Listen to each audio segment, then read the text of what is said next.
Can I ask your name? Brain didn't he feel like answering. He and Climb had the same objective, they were comrades. With Climb half dead, how could he answer a question as if nothing had happened? Brain suddenly wondered to himself, was I always like this? Hadn't he abandoned everything besides growing stronger with a sword? He cocked his head slightly and laughed to himself. Oh, I see. His heart, his dreams, his goals, his livelihood, his very way of life, it had all been broken by the monster Shaltia Bloodfallen. The boy called Climb must have wedged himself into those cracks the moment he earned Brain's admiration. Climb was able to withstand the mysterious Seba's brutal intent to kill when Brain himself couldn't, despite being weaker. He'd seen the brilliance of this young soldier. Climb had something he did not. He stood in front of Climb and exchanged glares with Succubant. Could he get Climb to see the same thing in him as he saw in Climb that time? His old self would have burst out laughing, saying, "You've gone soft." He used to think that bearing the burden of another made a warrior weak. He thought warriors needed to be sharp, but now he understood. This is another way to live, I get it, Gazef, but I may never make it to where you are. Did you not hear me? How about I ask you again? What is your name? Sorry, I don't think it'll matter if I tell you, but sure I'll answer. I am Brain Unglaus. Succurant's eyes opened wide. What, the Brain Unglaus? No way, that's him. He is not impersonating him. No cockoder, there's no doubt about it. A valuable weapon shows a warrior rank. If he is really who he says he is, a katana makes sense. Brain grinned bitterly.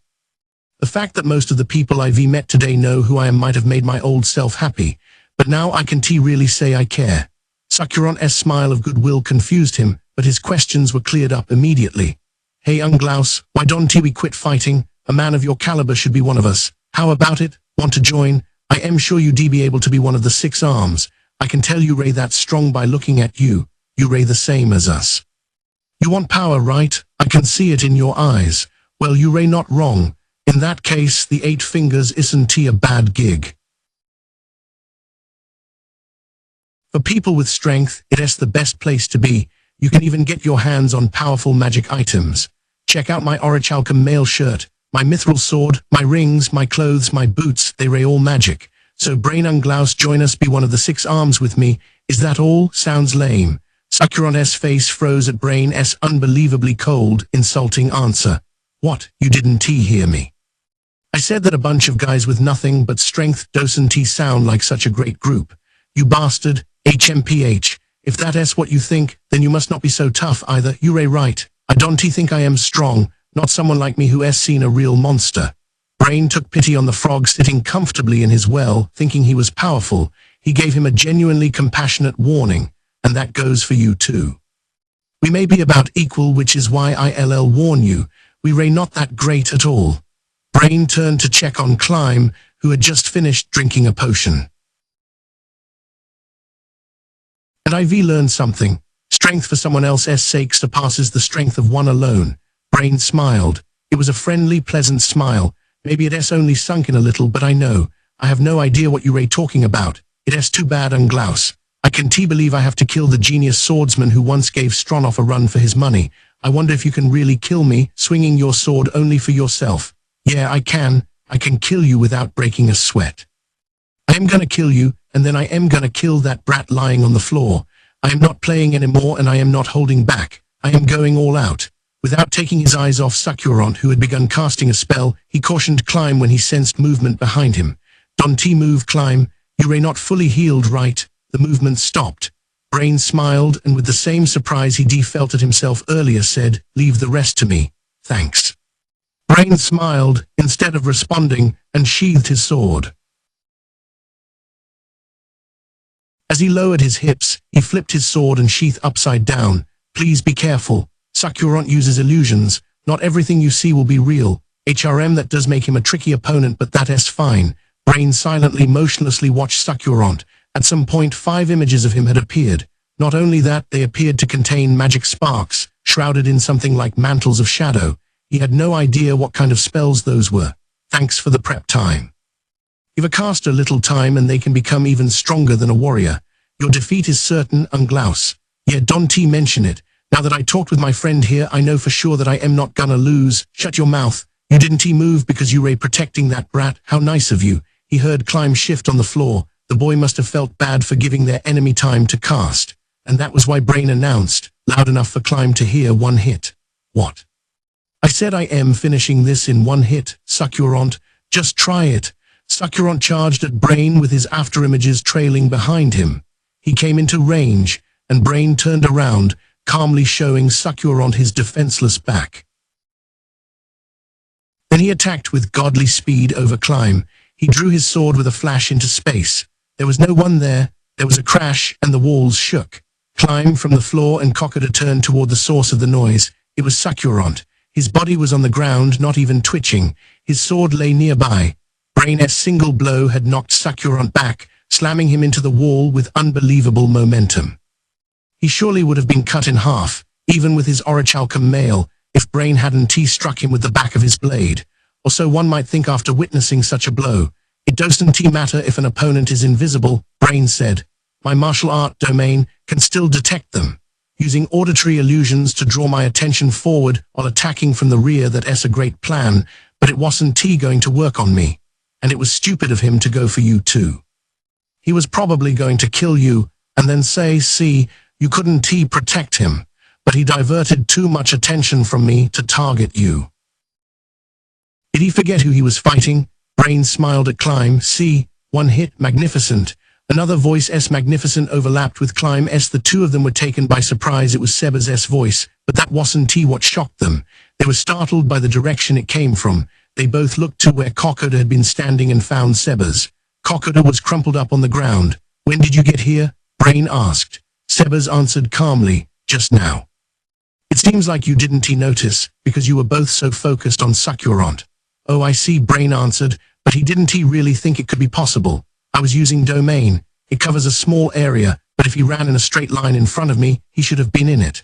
But I didn't detect him. The only one who could move like that so far was Sholtia Bloodfallen. I thought so when I felt that killing intent before, but is he on that monster level? Who is this guy? Seba said. I went ahead and saved all the prisoners. Also, apologies to Climb, but several people put up quite a bit of resistance, so I was forced to kill them. Please forgive me. He paused. I guess I should heal him before I say all that. Sebas went over and put his hand to Climb's abdomen. It was only for a moment. He barely touched him when he was already pulling away, but the effects were dramatic. Even with the potion, Climb's face had been pale, but color returned immediately. You healed me, so you were a priest? No, I didn't heal you with the power of the gods. I poured Kai into you. A monk, I see, that makes sense. Now Brain understood why Sebas didn't have any armor or weapons, and he gave him an affirming smile. What are you two planning on doing now? I've come this far. I'll stay with you till this is finished. Well, first I am going to run to a guardhouse, explain what happened here, and see if we can get some soldiers to help us. I'd like you to hold the fort down here while I do that, but it is possible that reinforcements from the 8 Fingers will come. That sounds fine to me, but could you leave me out of your explanation? I originally came to this country for business, so I'd rather not poke my head any further into its underworld. It is fine to mention me if you want. You can tell them Stronov will vouch for me. Ah, understood. 33 Late Fire Moon, September 7, 5 p.m. Climb finally returned to the castle as night began falling on the royal capital. His wounds were completely healed, but his body was utterly exhausted, partly from the battle, but all the things they had to coordinate had taken a lot of time too. In the end, the reason things went well wasn't because Climb was the princess's servant. It was because the guards' fear of the 8 Fingers made them indecisive. A particularly major issue was who would report the incident. There was an extremely good chance, not just a vague worry, that the 8 Fingers would kill those responsible for this, as examples. For that reason, they had a soldier deliver a summary of what had occurred to Princess Rena. They also got her permission to list her and Climb as joint reporters. Of course, this plan had downsides, but there were at least 2 benefits. Naturally, it would be good for Rena's reputation. Having her personal attendant spearhead the exposure of an organization that sullied their country, whose members were doing something as awful as slave trafficking, would earn recognition for a princess who rarely left the palace. The second benefit was that it would shield Sebas and the woman he was protecting, who had been exploited by the brothel. They didn't seem to want attention, so by taking responsibility for the incident, Climb could conceal them from the retribution of the 8 Fingers. I was practically useless during the raid, so I should at least do this much. Brain had said he would explain everything to Gazef himself, so Climb didn't have to worry about it. With all those things floating around in his head, he knocked on Rena's door. He had permission to enter without knocking, but it was late, so he modestly refrained.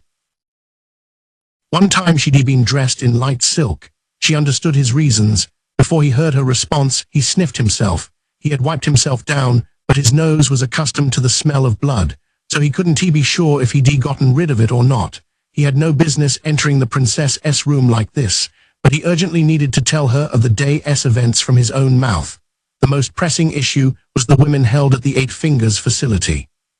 They'd been entrusted to a guardhouse for the time being, but they needed to be moved somewhere safe in the next few days. Also, some of them were injured, so they would need a priest or someone else who could cast healing magic. Princess Rena is so kind. I am sure she'll lend a hand to these suffering people. It pained him in many ways to cause trouble for his master. He found himself wishing impertinent things. If only I were stronger. The reason I have such a wonderful master, the reason I am able to live the way I do it's all thanks to her. No response. He didn't hear anything like permission to enter. There was no night guard in front of her door. She was usually still awake at this time. Did she go to sleep without alerting her guard? Climb knocked again. This time he heard a faint voice granting him entry. He went in relieved. The first thing he needed to do was obvious. I am sorry I am late. He bowed crisply. I was worried. Her voice contained distinct anger. That was surprising. Climb's master was almost never angry. Even if someone insulted her, he'd never seen her get upset. She must have been truly worried. Enduring the heat creeping into the corners of his eyes, he kept his head down and repeated his apology. I was really worried. I thought maybe the 8 Fingers had made the first move and done something to you. So what in the world happened? I got your brief report, but can you give me the details? Climb started to talk as he stood. But Rena invited him to sit in his usual spot. Deem rose from the tea she poured out of her warm bottle into a cup set in front of him. He thanked her and raised the perfectly hot tea to his mouth, then drank. He told her everything that had happened. Of course he did. He was depending on her to help people. Rena's first question, after hearing his explanation, was a strange one, but since she had asked, he had to answer. I felt sorry for them. I thought if I were only stronger, I could have saved them from suffering so much. I see, so you pitied them. Yes, I see. You are so kind, Climb. Princess Rena, if you ever need someone to guard them, I am prepared to go at any time. If it comes up, please do. More importantly, I should tell you tomorrow, or the next day at the latest, we are going to attack the 8 Fingers facilities listed on the parchment that Lachius brought. This raid on the brothel, the more time that goes by, the stricter their security will become. My apologies, I've acted imprudently. No, don't worry about it. You made up my mind for me. Besides, I think very highly of your actions. We captured Succurant, one of the 6 Arms, and Kokoda, chief of the slave trafficking division. That has to have shaken them to their foundations. That's why I want to hit them again now. Rena threw an adorable punch with 0 speed and strength. One more punch before the news leaves the capital. Understood. I'll go immediately to rest up for tomorrow. Thanks. It's going to be a big day. Take care. Climb left her room. She sensed the smell of blood abate somewhat. It must have been tough for you, Climb. Now then, draining the rest of her lukewarm tea, Rena stood up. Her goal was a handbell. It was a magic item that rang its linked mate in the next room when she jingled it. She thought of the maid standing by in the next room and smiled coldly. She considered herself lucky that the maid was on duty today. Oh right, what expression should I make? She stood before the mirror, wobbling her cheeks up and down between her hands. She was human, so changing her face wasn't easy. It was more like an auto-suggestion. She pulled her hands away and smiled. No, this is the smile I make when I see someone as the princess. She imitated the expression and then smiled again. After trying out several different smiles, a pure, innocent one appeared on her face. This will be best.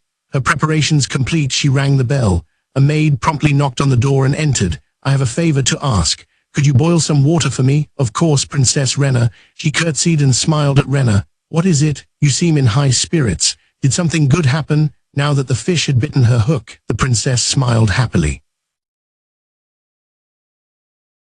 Oh, it's amazing. Clim's done the most amazing thing. She talked like a little girl. It was an appropriately stupid tone for someone sharing important information. That's wonderful. This made wasn't a fan of Climb.